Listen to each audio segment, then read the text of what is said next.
Saya ucapkan selamat bertemu lagi untuk teman-teman sekalian. Saya harap semua dalam keadaan sehat. Kita harus berdoa banyak lagi karena kasus COVID di mana-mana mulai meningkat lagi. Jadi dalam doa-doa kita, terutama doa-doa pribadi dalam meditasi, baiklah dibawa semua ke dalam doa supaya kita tidak usah lagi kembali ke dalam situasi yang tidak menyenangkan dalam 2 tahun terakhir. Nah, kita bersyukur kepada Tuhan bahwa malam ini kita boleh kembali bertemu dalam forum ini. Tema yang kita mau bahas adalah perlukah kita sendiri merumuskan tujuan hidup kita. Nah, dari mana ide ini berasal? Dalam perjalanan liburan baru-baru ini, saya sempatkan diri untuk sharing dengan 1-2 teman.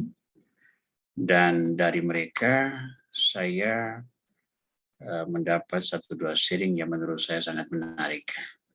Yang malam ini saya mau bagikan untuk mengawali refleksi kita. Lalu dari Bu Regina, saya dirujuk pada 1 nomor buku catatan harian Santa Faustina, bagus sekali untuk bisa mencari informasi, inspirasi. Dan terutama bacaan liturgi 2 hari Minggu terakhir. Hari Minggu biasa ke-18 dan hari Minggu biasa ke-19. Misa hari Minggu, itu 2 bacaan yang baru kita lewati dalam 2 pekan terakhir, itu memberi banyak pemahaman yang bagus tentang tujuan hidup. Atas dasar pemikiran-pemikiran itu, maka malam ini saya memutuskan untuk mengajukan tema ini. Saya mohon izin untuk mulai share screen supaya kita dapat mengikuti bersama-sama. Materi pembicaraan ini akan saya bagikan melalui WA Group nanti, supaya teman-teman boleh memanfaatkannya. Tema yang kita tampilkan di sini, mengapa perlukah kita sendiri merumuskan apa tujuan hidup kita ya? Mengapa tema ini saya bahas di sini? Itu ada pertimbangannya. Baik. Sambil menemukan nanti saya ingin mulai dengan sharing 1-2 pengalaman yang saya temukan dalam periode liburan yang lalu. Pengalaman ini saya sudah share dalam refleksi di kelompok lain, sehingga kalau ada beberapa teman yang sudah sempat ikut dalam sharing kali lalu, ini adalah sebuah pengulangan. Ada pengalaman yang menurut saya layak untuk didalami bersama. Baik, saya mulai dengan refleksi pengalaman ini. Saya sempat bertemu dengan seorang seorang misionaris yang memiliki pengalaman tentang kerahiman ilahi ini. Ya. Nah, ini yang saya rasa bagus bahwa sebagai misionaris dia memiliki sebuah devosi dan keprihatinan serta gerakan yang bagus dalam kerahiman ilahi. Saya misionaris ini bercerita bahwa pada awalnya dia tidak terlalu menghargai devosi kerahiman ilahi. Tapi kemudian dia menghadapi pergolakan konkret dari seorang non-Katolik yang terancam oleh kuasa kegelapan, dan dia merasa tidak berdaya dalam menghadapi kegelapan tersebut. Tapi sudah menyaksikan mujizat dari doa kerahiman ilahi, lalu dia serius mendalami dan mempromosikan gerakan kerahiman ilahi. Dan dia mempromosikan itu gerakan kelompok-kelompok untuk devosi kerahiman ilahi, dan sebagai imam dia mengupayakan pengakuan dan dukungan dari uskup setempat, dan kemudian itu uskup menyelenggarakan misa kerahiman ilahi yang dihadiri oleh ribuan peserta, ya, didorong oleh pastor ini. Nah, sejak saat itu dia menjadikan kerahiman ilahi inspirasi bagi hidup imamat dan misionernya. Apa yang dia lakukan? Dia menulis refleksi-refleksi iman tentang kerahiman ilahi. Dia membuat Taman Kerahiman Ilahi sebagai sentrum devosi yang terbuka bagi banyak orang. Dan dia mendorong karya-karya kerahiman ilahi untuk menyentuh banyak orang, untuk berbagi berkat dari kerahiman ilahi. Ini pengalaman pertama dari seorang misionaris. Pengalaman kedua, saya temukan dari seorang mantan misionaris yang pernah misionaris kemudian memutuskan untuk tidak lagi. Nah, dia share apa? Nomor satu, dia memutuskan untuk meninggalkan serikat misionaris tersebut dan kembali menjalani hidup sebagai awam Katolik. Ya. Nah, yang dia lakukan adalah dia menghindari komunikasi dengan para mantan rekan misionaris dan komunitas-komunitas dulu dia berafiliasi. Dia hindari komunikasi dengan mereka. Lalu dia bekerja dengan mengandalkan keahlian sendiri, tetapi pengalaman doa kerahiman ilahi mengubah pandangannya. Ya, dia tidak menduga bahwa doa kerahiman ilahi yang pertama diikuti dengan sebagai suatu keisengan itu ternyata membuahkan rahmat yang begitu besar.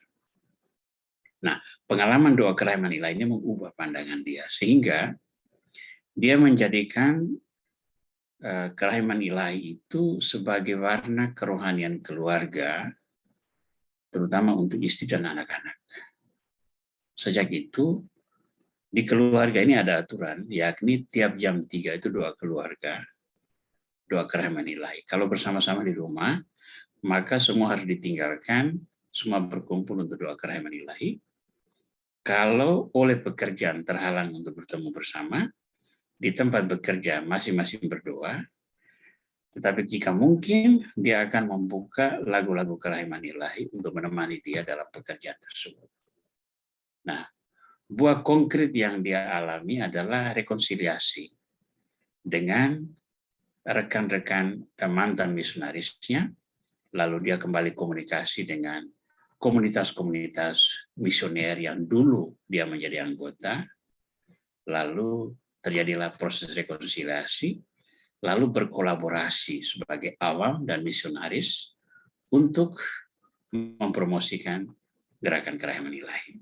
Jadi status hidup berubah, tapi peranan misioner dilanjutkan. Nah, dia yakin dan percaya bahwa doa devosi kerahiman ilahi itu sangat ampuh dan kalau perlu semua orang Kristiani perlu memanfaatkannya. Ini pengalaman seorang mantan misionaris. Pengalaman ketiga datang dari seorang mantan non-Katolik. Jadi orang ini dulu pernah bukan Katolik, kemudian dia menjadi Katolik, dan sekarang menjadi seorang imam yang melayani dan mendukung gerakan kerahiman ilahi. Bagaimana pengalaman dia? Dia menjadi bagian dari gerakan anti-Kristen dan berusaha melakukan apapun untuk mengacaukan hidup orang Kristen. Bagi dia di saat itu, ada kepuasan tersendiri kalau melihat orang-orang Kristen itu menderita. Itu pengakuan dia ya. Dalam upayanya itu dia menyamar menjadi orang Kristiani untuk mengetahui agenda-agenda internal dan mulai tersentuh oleh keramahan orang-orang Kristiani yang tidak mengetahui penyamarannya. Jadi dia menjadi serigala berbulu domba, sementara orang-orang Kristen yang didatangi ini, kalangan mahasiswa, itu menerimanya dengan ramah. Nah, dia sendiri kaget dalam pertemuan itu mendengar orang-orang Kristiani ini mendoakan orang-orang dari golongannya. Itu dia sendiri kaget. Ternyata kami didoakan. Sementara kami berusaha untuk menghancurkan mereka. Tapi pengalaman yang mengubah dia adalah ini. Ketika ada musibah, penghiburan justru datang dari orang-orang Kristen yang dilawannya, yang belum mengetahui penyamarannya. Lalu dia akhirnya menerima Kristus setelah permenungan yang lama dan intensif, dan dia sekarang menjadi seorang yang sangat mendukung gerakan kereman ilahi sebagai sebuah kekayaan rohani yang populer di dalam Gereja Kudus. Nah, garis besar dari 3 pengalaman iman ini, itu saya ringkas sebagai berikut. Pertama itu ada resistensi terhadap Kristus, baik karena rasionalitas, ingat imam yang misionaris tadi itu, dia mengalami iman sebagai satu hal yang rasional, lalu dia menolak, resisten, tapi kemudian menerima. Resistensi terjadi karena pengalaman sosial yang tidak menyenangkan, ingat akan mantan misionaris tadi. Lalu resistensi terjadi juga karena kebodohan, kurangnya pengetahuan, kebencian, dan sebagainya. Nah, ini datang dari orang yang mantan non-Katolik tadi. Yang kedua, kereman Tuhan dialami secara konkret dan mengubah pandangan lama yang menjadi lensa memandang dan menilai dunia. Jadi perspektif lama yang sangat rasional, sangat tidak menyenangkan, dipenuhi kebencian, itu sekarang berubah karena pengalaman kereman Allah secara konkret. Lalu mereka mengalami pergolakan iman pribadi, dan pergolakan iman ini berujung pada pertobatan. Bertobat dari cara pandang yang lama untuk menerima cara pandang yang baru yang diwarnai oleh kereman ilahi. Yang terjadi adalah mereka lalu membuat pengakuan iman secara pribadi dan publik. Ya, imam dan mantan misionaris tadi itu membuat pengakuan iman secara pribadi, sementara yang non-Katolik membuat pengakuan iman secara publik ketika dibaptis. Dan mereka sama-sama mengalami transformasi iman dan kehidupan sosial. Ya, pembaharuan hidup yang berubah, baik dalam hal iman maupun kehidupan sehari-hari. Dan secara langsung maupun tidak langsung, mereka menjadi pewarta kereman ilahi dalam perkataan, dalam perbuatan, dan dalam doa-doa. Jadi bisa kita lihat keampuhan atau besarnya belas kasih Tuhan yang diturunkan kepada dunia melalui gerakan kereman ilahi ini. Dan ini bisa mengubah sama sekali arah dan tujuan hidup seseorang. Ya, arah dan tujuan hidup seseorang. Nah, tentu saja kita perlu membuat apresiasi dan pengakuan terhadap gerakan ini. Kenapa? Seorang teman saya dari Singapura, seorang brother, dia pernah berkata begini, pewahyuan Tuhan dalam tulisan kerohanian populer oleh Santa Faustina itu merupakan sebuah pewahyuan profetik, pewahyuan kenabian, yang mengingatkan dunia sekular masa kini bahwa belas kasih Tuhan untuk orang berdosa itu tetap ada. Jadi jangan terus melangkah ke dalam dosa, tapi berpaling kepada jalan kebenaran. Salah satu jalan adalah kereman ilahi.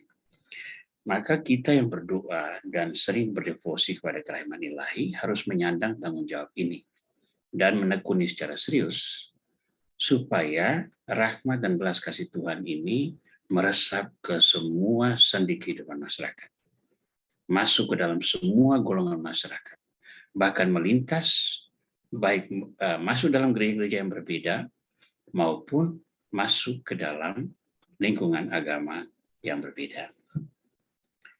1-2 teman dari gereja non-Katolik yang saya temui di sini, sekarang mereka mulai tertarik dengan doa kereman ilahi itu. Dan saya berikan sejumlah leaflet dan cara berdoa, waktu berdoa, alasan, motivasi, jam kereman dan sebagainya, semua dijelaskan. Dan mereka sendiri bersaksi bahwa doa ini sangat powerful. Karena orang digerakkan untuk mendalami jam-jam di mana Tuhan menderita sebagai wujud belas kasih. Saya percaya kalau kita serius menjalani ini, maka kita sendiri, hidup kita sendiri, tujuan hidup kita sendiri akan berubah, dan orang-orang lain yang kita layani pun akan mengalami perubahan serupa. Nah, pengalaman ini saya kontraskan dengan apa yang ditulis Santa Faustina dalam buku harian nomor 1329. Ya, saya bacakan di sini dan kita semua mengikutinya.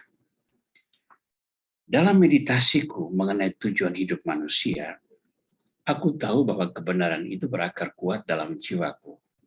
Dan karenanya perbuatan-perbuatanku menjadi lebih sempurna. Aku tahu mengapa aku diciptakan. Bagiku segala ciptaan bersama-sama tidak dapat menggantikan penciptaku. Aku tahu bahwa Allah adalah tujuan akhir hidupku, dan dengan demikian, dalam apapun yang aku kerjakan, aku selalu memperhitungkan Allah. Nah, Santa Faustina menuliskan penegasan ini, bahwa dari meditasi itu dia mengenal penciptanya, dan dia tahu mengapa dia diciptakan. Tapi untuk saya yang paling penting adalah penegasan ini. Aku tahu bahwa Allah adalah tujuan akhir hidupku. Nah, di sini Santa Faustina secara spesifik dan deskriptif menampilkan tujuan hidupnya. Tujuan hidupnya itu adalah Allah sendiri. Nah, karena dia tahu bahwa tujuan hidupnya adalah Allah sendiri, maka apapun yang dia lakukan, ya, jadi hidup rohania maupun hidup jasmania, Allah selalu diperhitungkan. Dengan kata lain, Allah selalu dilibatkan. Maka kita menemukan pesan ini. Tujuan apa yang kita letakkan untuk dicapai di akhir hidup kita, itu akan menentukan bagaimana kita bersikap, bertutur kata, dan bertingkah laku saat ini. Semoga nanti di akhir percakapan, pembicaraan malam ini, masing-masing kita dapat menetapkan, perlu tidak kita sendiri merumuskan tujuan hidup kita. Itu tujuan saya dengan pembicaraan malam ini. Nah, dari apa yang ditulis oleh Santa Faustina, kita menggarisbawahi dua hal ini. Ini akan menjadi fokus refleksi kita. Tujuan akhir hidup Santa Faustina adalah Allah, maka apapun yang dikerjakan oleh Santa Faustina, Tuhan selalu dilibatkan. Nah, dari inspirasi ini, saya membuat 3 pertanyaan penting. Nomor 1, siapa aku? Pertanyaan ini akan disusul dengan apa tujuan hidupku? Lalu yang terakhir adalah apa yang harus kulakukan supaya tujuan itu tercapai. Ya. Kita harus tahu siapa kita. Santa Faustina menyebut dirinya sebagai aku adalah yang diciptakan oleh Sang Penciptaku. Sehingga aku tahu mengapa aku diciptakan. Apa tujuan hidupku? Tujuan hidupku adalah Allah. Apa yang harus aku lakukan? Apapun yang akan aku lakukan, Tuhan berperanan. Nah, kalau Tuhan berperanan, maka Santa Faustina akan melakukan hal yang benar. Tuhan tidak membawa orang ke dalam kesalahan dan dosa. Ya, maka yang harus dilakukan adalah semua kebajikan, baik kebajikan iman maupun kebajikan sosial. Nah, kita manusia dapat membuat pilihan yang benar atau salah. Ya, manusia bebas. Dia bisa memilih hal yang benar, tapi dia juga bisa memilih hal yang salah. Berdosa itu bukan hal yang benar. Tetapi kalau seseorang memutuskan untuk berdosa, ya, kita lain tidak bisa melawan itu. Kecuali kalau dosa yang dia lakukan itu punya efek yang merugikan orang lain. Ya. Nah, jadi di sini kita melihat bahwa dari catatan singkat Santa Faustina ini, kita coba menemukan bagaimana kita menanggapi pertanyaan ini. Siapa kita? Apa tujuan hidup kita? Dan apa yang harus kita lakukan supaya tujuan itu tercapai? Untuk membahas pertanyaan ini, ilustrasi kita saya ambil dari 2 bacaan Injil dalam 2 pekan terakhir, dalam 2 hari Minggu yang terakhir, yakni hari Minggu biasa ke-18 dan hari Minggu biasa ke-19 tahun C. Kita lihat yang pertama, yakni Lukas bab 12 ayat 13 sampai 21. Saya bacakan ini, Anda silakan menyimak atau mengikuti dari screen masing-masing. Seorang dari orang banyak itu berkata kepada Yesus, "Guru, katakanlah kepada saudaraku supaya ia berbagi warisan dengan aku." Tapi Yesus berkata kepadanya, "Saudara, siapakah yang telah mengangkat aku menjadi hakim atau pengantara atas kamu?" Katanya lagi kepada mereka, "Berjaga-jagalah dan waspadalah terhadap segala ketamakan. Sebab walaupun seorang berlimpah-limpah hartanya, hidupnya tidaklah tergantung pada kekayaan itu." Kemudian ia mengatakan kepada mereka suatu perumpamaan. Katanya, "Ada seorang kaya, tanahnya berlimpah-limpah. Tanahnya berlimpah-limpah hasilnya. Ia bertanya dalam hatinya, apakah yang harus aku perbuat? Sebab aku tidak mempunyai tempat di mana aku dapat menyimpan hasil tanahku." Lalu katanya, inilah yang akan aku perbuat. Aku akan merombak lumbung-lumbungku, dan aku akan mendirikan yang lebih besar, dan aku akan menyimpan di dalamnya segala gandum dan barang-barangku. Sesudah itu aku akan berkata kepada jiwaku, jiwaku, ada padamu banyak barang, tertimbun untuk bertahun-tahun lamanya. Beristirahatlah, makanlah, minumlah, dan bersenang-senanglah. Tetapi firman Allah kepadanya, hai engkau orang bodoh, pada malam ini juga jiwamu akan diambil daripadamu. Dan apa yang telah kau sediakan, untuk siapakah itu nanti? Demikianlah jadinya dengan orang-orang yang mengumpulkan harta bagi dirinya sendiri, jikalau ia tidak kaya di hadapan Allah. Nah, sekarang kita melihat persepsi orang ini tentang hidupnya. Bagi dia, hidup itu sepenuhnya kejasmanian. Sehingga ketika dia memiliki harta yang banyak, yang dipikirkan adalah bagaimana menyimpan harta itu, lalu menikmati dengan bersenang-senang. Kita andaikan bahwa orang yang disebut Yesus dalam perumpamaan ini adalah orang yang memperoleh hartanya dengan kerja keras. Ini kan, ada seorang kaya, tanahnya berlimpah-limpah hasilnya. Nah, tanah itu berlimpah-limpah hasilnya kalau diolah dengan benar. Berarti orang ini bekerja dengan benar. Jadi kalau dia menikmati hartanya, hasil karyanya, tidak ada yang salah kan? Menjadi salah ketika harta itu disimpan semata-mata untuk dirinya sendiri. Sehingga harta itu tidak menjadi berkat bagi jiwanya. Mengapa? Karena dia hendak mengentertain atau menyenangkan jiwanya dengan harta dunia. Padahal kita ingat ajaran Kristus bahwa di alam kebangkitan orang hidup menurut gaya malaikat. Ketika orang terbebas dari hawa nafsu, maka harta tidak diperlukan untuk jiwa. Nah, disinilah kesalahan dari orang tersebut. Maka kita melihat, nanti kita akan analisis kemudian, dan nanti kita akan analisis lebih lanjut, tapi bahwa orang ini mengabaikan satu prinsip besar di dalam hidupnya, karena tujuan hidup dia adalah bersenang-senang, menikmati hidup. Ya, jadi bisa lihat tujuan hidup menentukan bagaimana dia bersikap. Kita lihat bacaan yang kedua. Saya hanya kutip beberapa ayat pembuka dan tidak mengutip seluruh bacaan karena panjang. Ini yang kita dengarkan dalam bacaan Injil hari Minggu yang lalu. Saya kutip hanya Lukas 12:32 sampai 34. Bacanya lebih panjang ya. Janganlah takut hai kamu kawanan kecil, karena Bapamu telah berkenan memberikan kepadamu kerajaan itu. Jualah segala milikmu dan berikanlah sedekah. Buatlah bagimu pundi-pundi yang tidak dapat menjadi tua, satu harta di surga yang tidak akan habis, yang tidak dapat didekati pencuri, dan yang tidak dirusakkan ngengat. Karena di mana hartamu berada, di situ juga hatimu berada.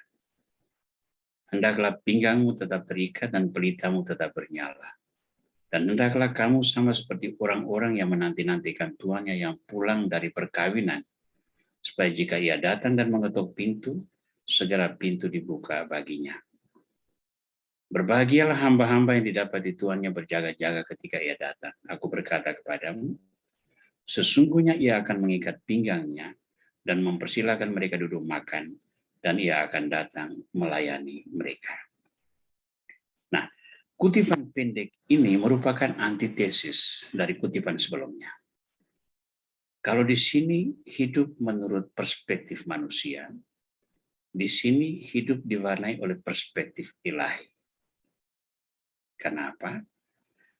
Kalau di sini dia membangun lumbung baru untuk menyimpan harta lebih banyak, untuk menyenangkan jiwa. Ya, itu tujuan perumpamaan Yesus dalam perumpamaan Yesus ini. Sementara di sini yang ditampilkan itu apa?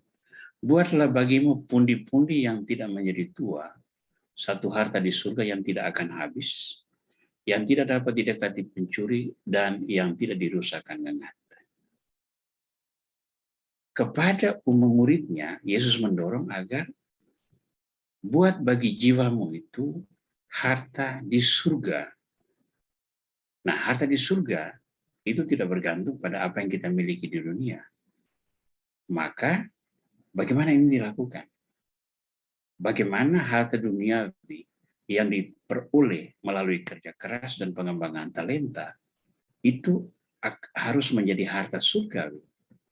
Nah, itu bagaimana itu dilakukan? Nah, disitulah pentingnya pembahasan kita malam ini.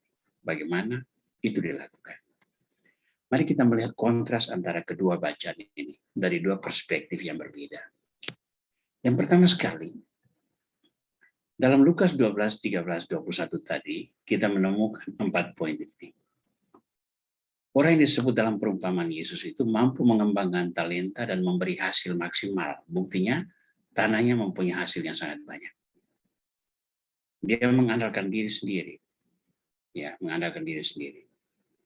Dia mempersembahkan seluruh bakat dan hasil karya untuk kesenangan dirinya. Dan semuanya itu akan berakhir dengan kematian. Itu interpretasi yang kita temukan dari Injil Lukas 12, 13, sampai 21 ini. Kontras dengan apa yang tertulis dalam Lukas 32 dan 34. Ya.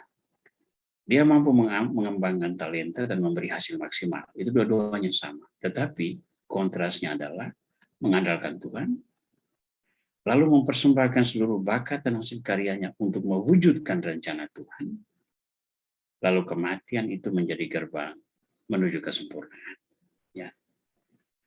Nah, dua sisi yang berbeda ini melahirkan juga dua warna yang berbeda di dalam hidup.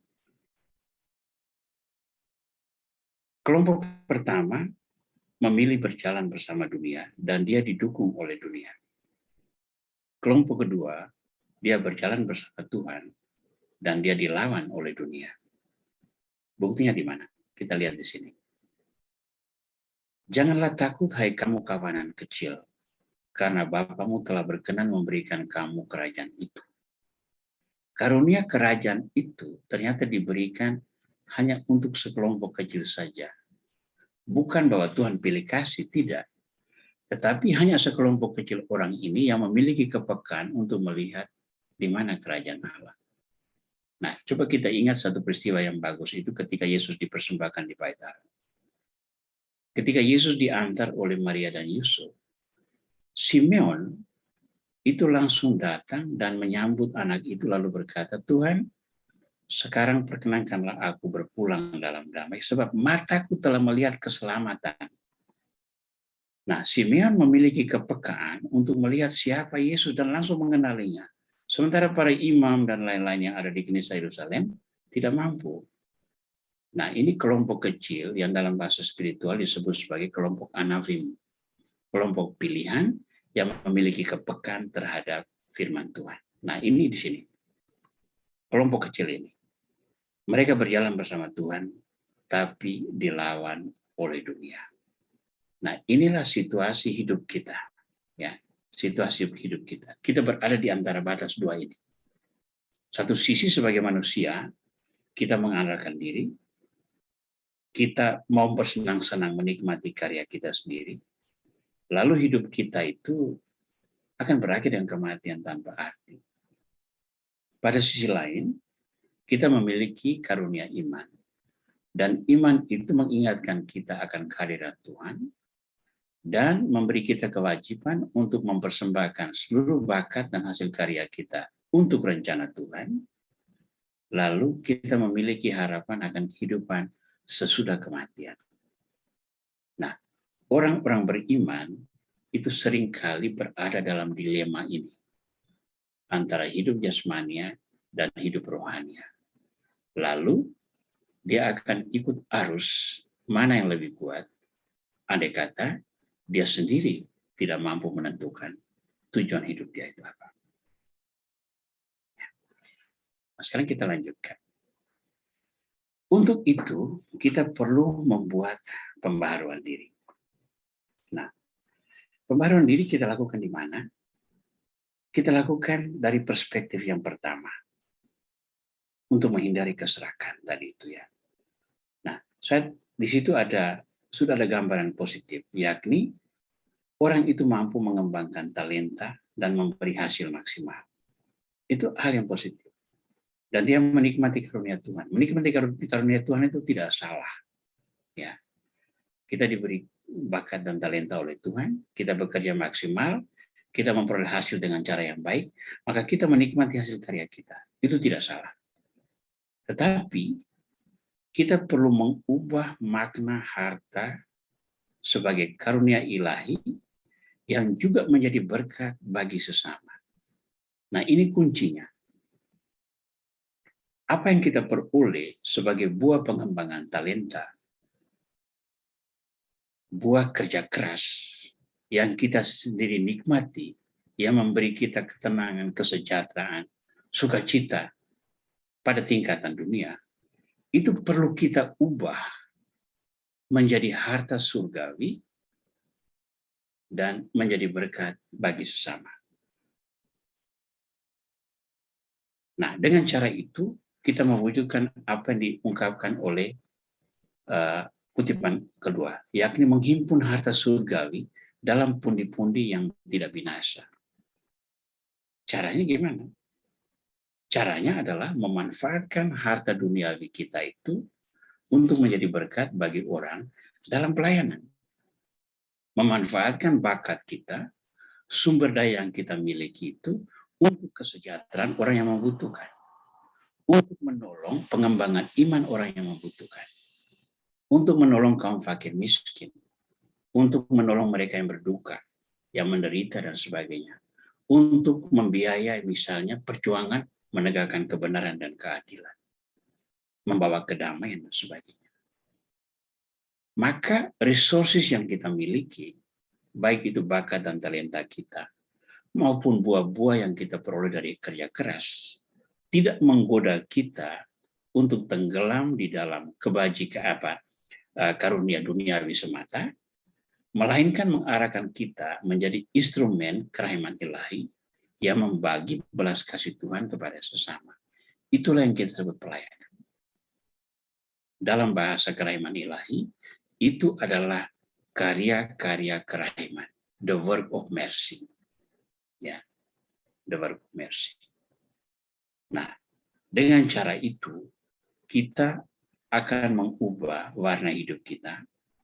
Kita tidak lagi berjalan bersama dunia dan didukung oleh dunia, tapi kita berjalan bersama Tuhan dan dilawan oleh dunia. Inilah bagian yang kita sebut sebagai menjadi manusia baru. Menjadi manusia baru, yakni memanfaatkan seluruh aspek positif, seluruh karunia kerohanian yang begitu memberikan daya, inspirasi, peneguhan, lalu dengan daya itu kita membuat pembaharuan. Persepsi yang salah dalam hidup kita baharui, kita ubah, dan kita jadikan satu karunia baru yang bermanfaat bagi orang lain. Nah, dalam hal ini saya selalu suka bercerita tentang satu pengalaman yang saya sendiri alami beberapa puluh tahun lalu. Ketika itu saya masih pastor baru sekitar 2-3 tahun. saya mendapat tugas antara lain menjadi kapelan atau pastor untuk rumah sakit Katolik di Surabaya. Satu kesempatan, saya diminta untuk membaptis seorang pasien dokter yang menurut ilmu kedokteran usianya sudah tidak akan lama lagi. Lalu saya membaptis dia, memberi dia nama Paulus. Apa yang terjadi? Sesudah pembaptisan itu orang ini ternyata tidak jadi mati. Dia hidup terus, sembuh dari sakitnya, dan itu sangat mengherankan dokter-dokter itu. Peristiwa kesembuhan dia ini mengubah sama sekali hidupnya. Dari seorang yang egois, ateis praktis, walaupun dia memiliki agama, tetapi praktiknya itu dia adalah ateis.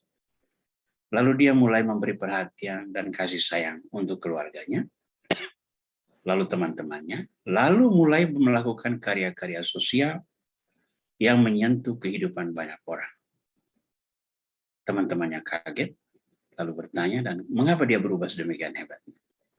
Dia berkata, saya diubah dan diselamatkan oleh Tuhan. Sekarang saatnya saya mengabdi Tuhan. Dan saya diajarkan bahwa mengabdi Tuhan dengan cara yang terbaik adalah mengabdi sesama. Maka sekarang bagi saya, harta perolehan saya itu harus menjadi berkat bagi orang. Nah, di sini saya melihat bagaimana pribadi ini mengubah makna hidupnya, mengubah tujuan hidupnya, mengubah arti harta, bakat, sumber daya yang dia miliki. Yang sebelumnya semata-mata untuk menyenangkan diri, dia harus menjadi berkat bagi sesama. Nah, dari pengalaman ini, kita melihat bahwa orang memang harus memiliki keberanian untuk menentukan atau membahasakan apa yang harus menjadi tujuan hidupnya. Sekali lagi, kebebasan manusia itu selalu kita pegang, termasuk kebebasan seseorang untuk berbuat dosa. Kita tidak bisa melarang orang yang memutuskan untuk berbuat dosa. Kita hanya bisa berusaha memotivasi dan berusaha untuk menunjukkan betapa bahayanya menjadi seorang yang terus-menerus berbuat dosa. Nah, tapi kalau orang mempunyai akal dengan kehendak bebas melakukan dosa, kita hanya bisa berharap semoga Tuhan mengampuni dia. Nah, kalau orang memutuskan demikian, maka dia harus juga siap menanggung konsekuensinya. Tapi bagi kita yang ingin agar arah hidup kita mengarah atau menuju kepada keselamatan abadi, berkat penyelenggaraan Tuhan, tentu saja langkah-langkah yang kita ambil adalah langkah-langkah yang berada dalam koridor rencana Tuhan. Ini yang penting. Siapa kita, apa tujuan hidup kita, dan apa yang kita lakukan, itu harus berada dalam koridor rencana keselamatan Tuhan. Nah, di situ untuk malam ini saya akhirnya mendeskripsikan karakter manusia baru, orang-orang yang memilih untuk berjalan dalam koridor Tuhan itu kurang lebih demikian. Ini merupakan sari dari 2 bacaan Injil tadi. Nomor 1, manusia baru itu menyadari diri sebagai orang pilihan Tuhan yang penuh dengan roh belas kasih.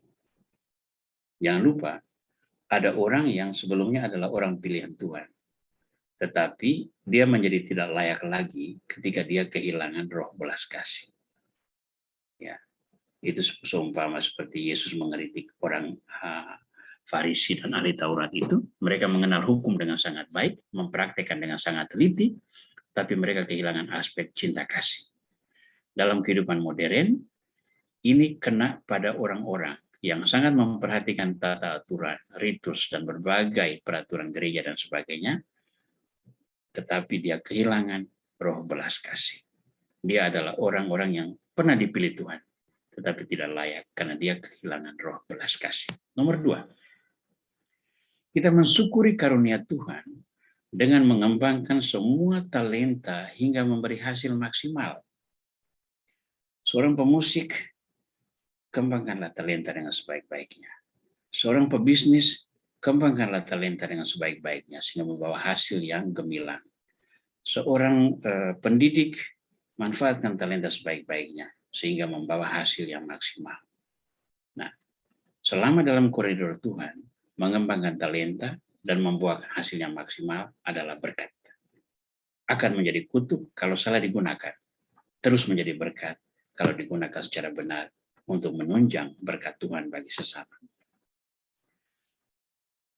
Manusia baru itu menikmati hasil karya sebagai berkat Tuhan, baik bagi diri sendiri maupun bagi sesama. Di sini aspek pentingnya berbeda dari nilai dunia dengan nilai iman.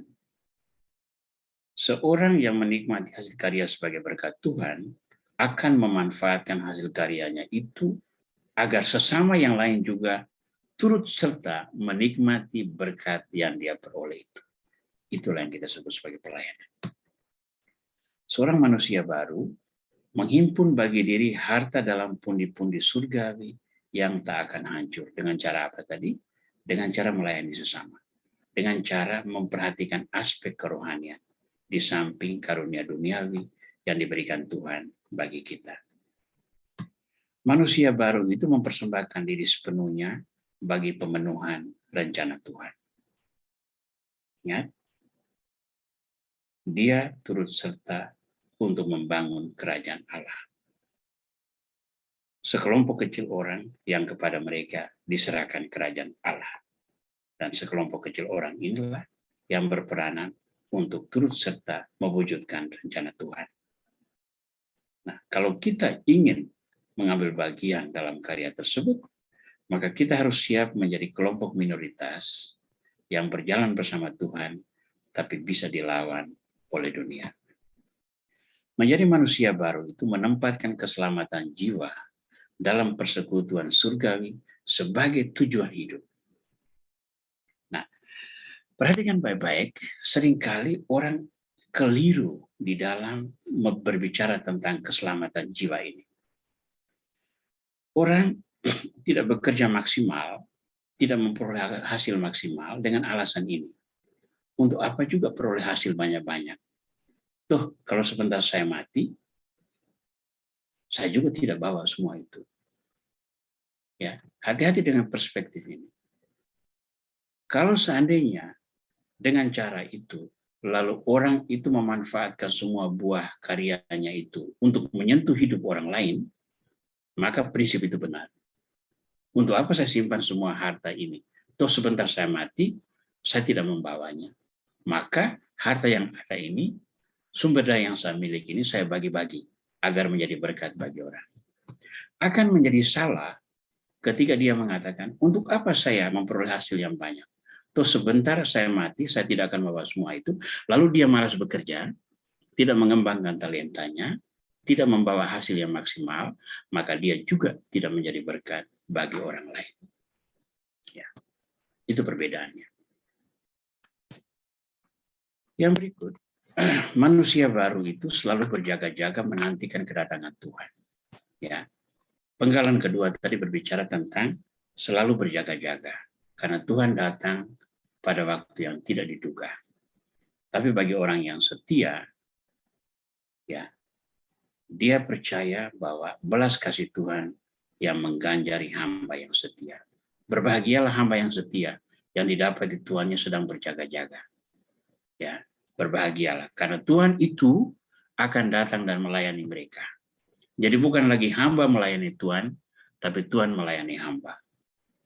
Kalau seorang manusia setia pada Kristus, maka bukan dia melayani Kristus, tetapi Kristus yang akan melayani dia.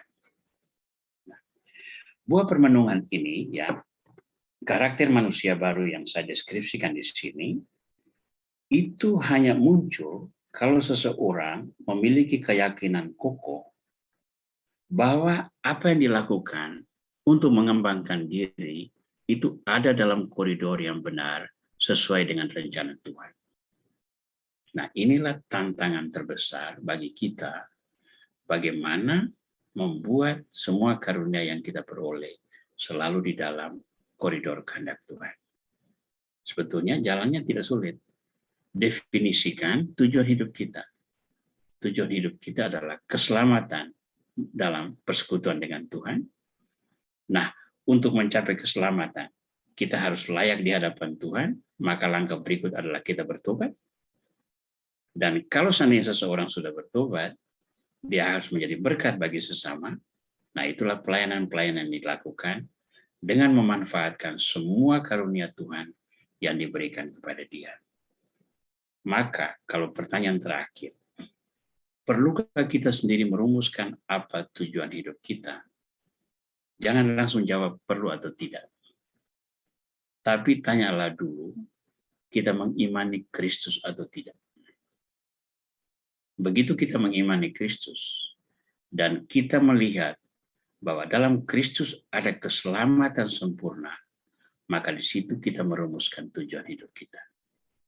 Tujuan hidup kita adalah persekutuan dengan Tuhan dalam kemuliaan. Dan dalam kemuliaan itu mengandaikan kita layak, kita suci, kita kudus, dan itu menuntut pertobatan dari hidup di dunia ini. Terima kasih untuk semua perhatian. Terima kasih untuk semua kesabaran mendengar sharing saya. Semoga pengajaran singkat malam ini tetap memberi kita, hanya memberi kita dorongan, inspirasi untuk terus dikembangkan masing-masing, baik dalam keluarga maupun secara pribadi.